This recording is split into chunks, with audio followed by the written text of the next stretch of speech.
Eh bien bonjour à tous, j'ai le plaisir de vous annoncer la réédition chez Tempus, la collection de poches de Perrin, du roman des damnés, paru initialement en 2021. Qui sont ces damnés et pourquoi le choix du mot roman? Les damnés, ce sont ces nazis qui, après 1945, se sont mis spontanément au service des vainqueurs, lesquels ont non seulement accepté leurs offres de service, mais bien souvent sont allés les chercher et ont organisé leur impunité et, plus encore, leur seconde carrière. D'où le choix du mot roman, car ces destins, j'en ai choisi une douzaine, démontrent, comme souvent en histoire, que la réalité, la simple réalité, sourcée, documentée, n'a rien à envier à la fiction et parfois même défie l'imagination. Or cette réalité est bien différente du narratif qu'on nous sert à longueur de récit sur la Seconde Guerre mondiale. Quand vous ouvrez la télévision et que vous zappez ne serait-ce que 5 minutes, il est rare de ne pas tomber sur une, voire plusieurs émissions portant sur les crimes nazis ou les criminels eux-mêmes. Et que vous explique-t-on la plupart du temps en guise de conclusion? Que grâce aux alliés anglo-saxons, aux Américains en particulier, le bien a triomphé du mal et que grâce à la jurisprudence de Nuremberg qui a imposé la notion de crime contre l'humanité, la dite humanité s'est enfin dotée d'instruments capables de la protéger. L'ennui de la justice internationale, c'est qu'elle reflète le plus souvent l'ordre imposé par les vainqueurs et que le vainqueur, parce qu'il est le vainqueur, s'arroge le droit de dire qui est criminel et qui ne l'est pas. C'est ainsi que les Alliés ont pu souverainement décréter, parmi les criminels nazis, qui devait être épargné et qui devait être châtié. Mais alors sur quels critères? C'est toute la question et c'est tout le sujet de ce livre. Ce critère qui est le véritable fil d'Ariane de l'incroyable indulgence qui a présidé au sauvetage de ces damnés, c'est celui de leur employabilité par les vainqueurs. Fussent-ils les pires techniciens du crime? Alors bien sûr, les Göring, les Ribbentrop, les Streicher, les Keitel, c'était pour eux évidemment inenvisageable, parce que le monde entier les avait vus occuper pendant des années la une des médias de l'époque, les journaux, les actualités cinématographiques, et je ne parle pas de la radio, qui évidemment parlait d'eux à longueur de journée. C'est dire si le procès de Nuremberg, en fait on devrait dire les procès, parce qu'il y en a eu pas moins d'une douzaine, outre celui des 24 plus hauts dignitaires du Reich. Il y a eu le procès des médecins, le procès des juges, le procès des diplomates. Bref, c'est dire si ces procès, hyper médiatisés, ont servi de paravent à toute une série de réhabilitations et même de promotions. C'est sur elles que je me suis concentré. Et qu'on ne pense pas, surtout pas, que ces réhabilitations et ces promotions n'ont concerné que des êtres subalternes. Elles ont concerné bien souvent des gens qui étaient au cœur nucléaire de la machine nazie, des gens sans lesquels cette machine n'aurait pu fonctionner, mais qui, par leur fonction même, n'étaient pas destinés à attirer la lumière. Je ne prendrai que 3 exemples pour vous donner une idée de l'ampleur de ce phénomène et de l'importance de ces personnages. Adolf Huizinga, Reinhard Gehlen et Ernst Aschenbach, un militaire, un maître espion et un grand financier. Les 2 premiers, Huizinga et Gehlen, sont au même titre qu'un Himmler et qu'un Heydrich, et je dirais même peut-être plus encore, car ils ont mis leurs compétences et leur savoir-faire au service des projets génocidaires de leur maître, les architectes de ce qu'on a appelé la Shoah par balle, c'est-à-dire le génocide des populations civiles, juives en particulier, mais pas seulement, situées à l'arrière du front de l'Est, après le déclenchement de l'opération Barbarossa, c'est-à-dire l'invasion de l'Union soviétique en 1941. Un massacre qui était indissociable de cette opération, puisque pour progresser aussi rapidement dans l'immensité russe, la Wehrmacht, mieux organisée au départ, mais largement inférieure en nombre par rapport à l'armée rouge, avait besoin de sécuriser ses arrières. Et que cette sécurisation, en mots terribles, sous-entendait l'extermination de tout ce qui pouvait se transformer ultérieurement en armée de partisans. Qui était Huizinga?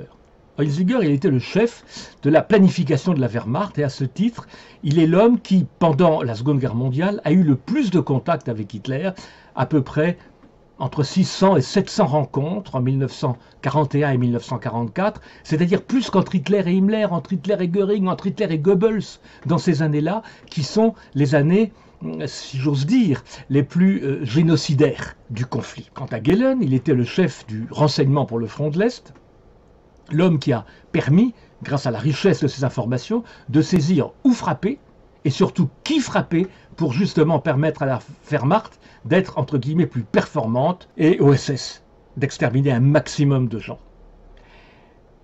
un maximum de civils.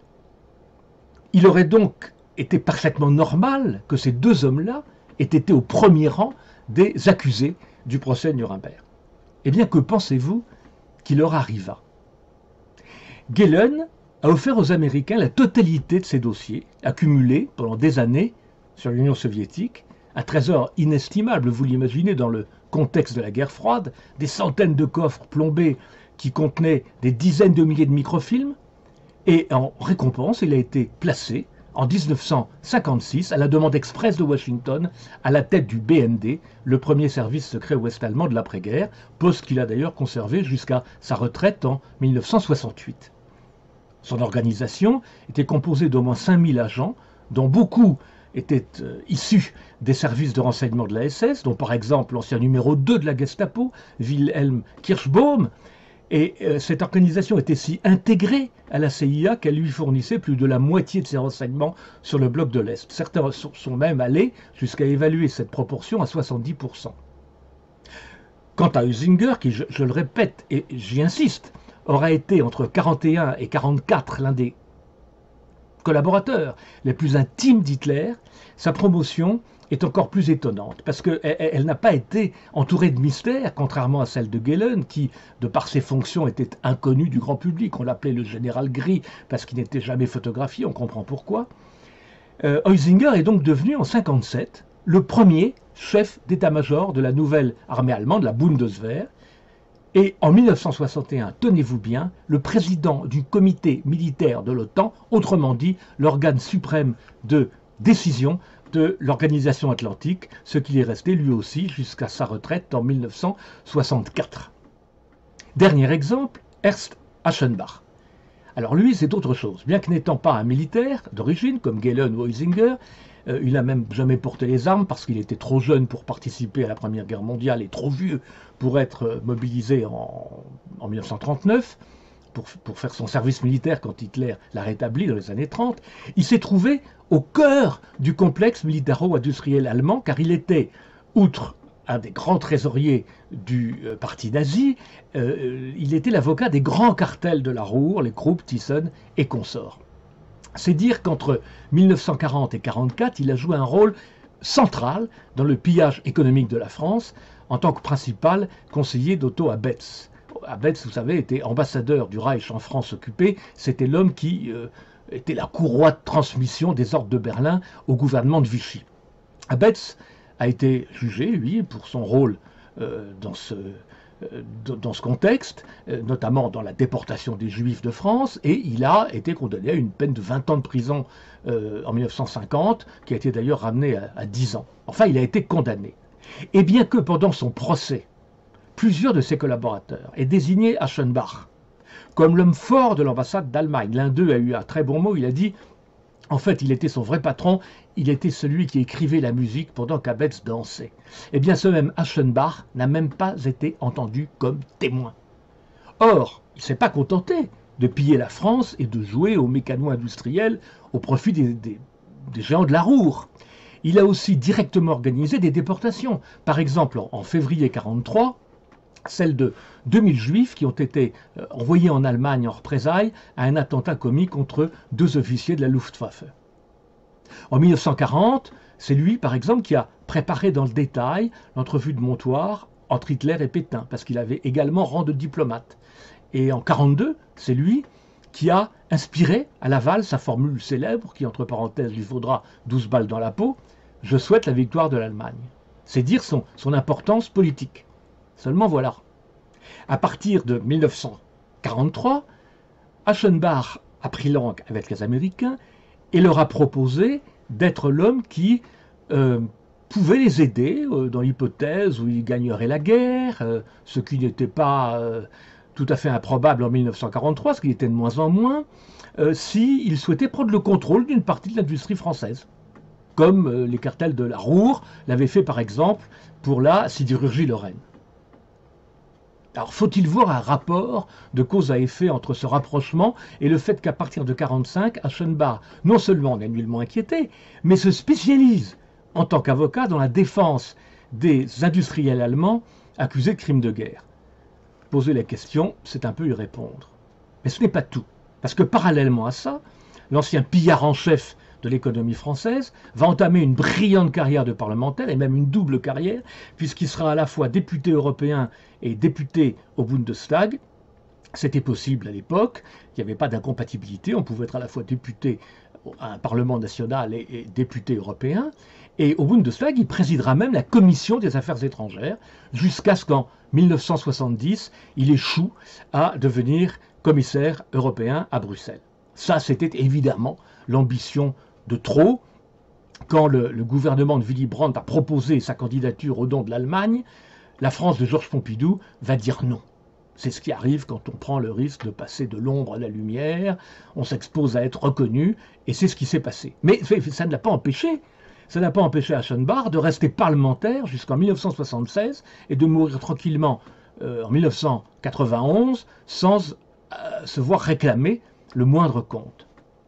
Vous voyez, à travers ces 3 exemples sur la douzaine que j'étudie et les plusieurs dizaines que j'évoque, combien en matière historique, il faut se méfier des clichés. Ceux qui liront ce livre découvriront en quoi le procès de Nuremberg n'aurait été finalement qu'un théâtre d'ombre et pourquoi il est si important de s'intéresser à l'envers de son décor si l'on veut comprendre comment la première démocratie du monde, les États-Unis, pour ne pas les nommer, ont pu enrôler certains des pires assassins de l'époque au service de leurs intérêts et se sans jamais un instant, et c'est le principal paradoxe de ce triste épisode, sans jamais cesser de dispenser des leçons de morale au monde entier. Le moins qu'on puisse dire, et ce sera ma conclusion, c'est que 80 ans plus tard, cette propension de l'Amérique à s'identifier au bien, sans jamais penser à balayer devant sa porte, est toujours d'actualité.